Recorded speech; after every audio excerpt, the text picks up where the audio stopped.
Hey guys, Justin here with Just Tech, and today we're going to take a look at two of the first-party accessories for the iPhone 6 and 6S. This is Apple's leather case here on the left, and this is Apple's silicone case here on the right. So real quick before we get into this review, I just want to let you know that these are cases that I personally own, so I personally use them for an extended period of time. This isn't just some, unboxing, take a look at the case and move on with our life. These are definitely cases that, I have some experience with, so I do know that they have some pros and some cons.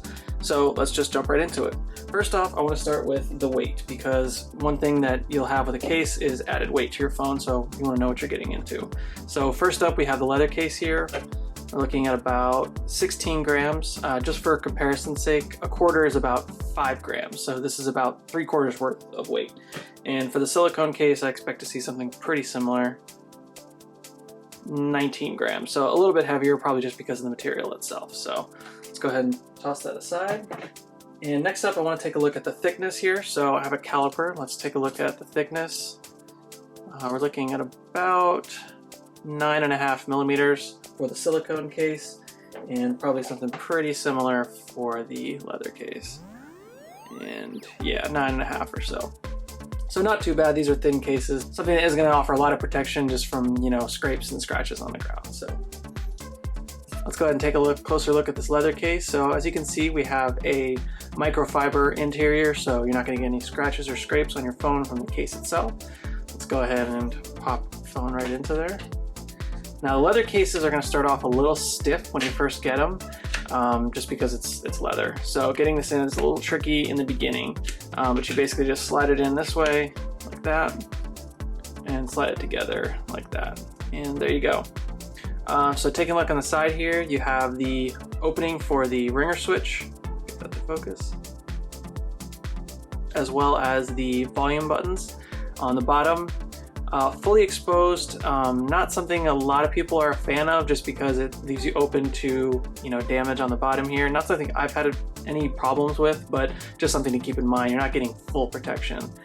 And then over on the other side here, we have the power button, and up top, nothing. On the back, as you can see, it will develop some scratches over time. This is called a patina. This is leather. It's not a hard material, so just be aware that there's going to be some things that get scratched on here, and it's going to give you what some people like to call character. So one thing to note though, when you first start out, is these buttons on the side get very stiff at the beginning, but over time they get a lot easier to press. So you won't run into that problem after a little while. So overall, I really do like this case. This is probably my go-to case whenever I'm going out somewhere maybe a little nicer, somewhere I don't need a lot of drop protection or anything like that. So just something easy to pick up. One thing I will note, this is not going to add a lot of grip. It's certainly grippier than your iPhone would be without the case, but just something to keep in mind. This isn't going to be adding a lot of grip. It's just something more to protect it from drops and scratches. So real quick, let's take a look at the silicone case, because it's pretty much the same thing. Snapping it on is the same deal here. You're going to see a little bit more stretching just because of the material itself. Now at this case, same functions all around, but the buttons are actually a lot easier to press right out of the box, and that's just because, like I said, of the material itself.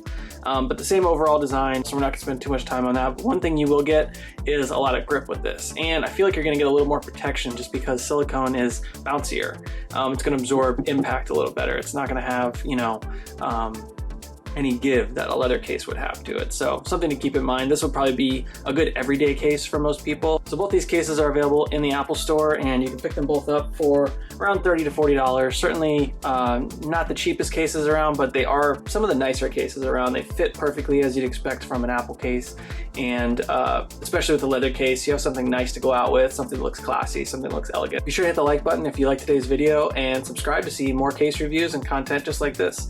I'll see you guys next time here on Just Tech.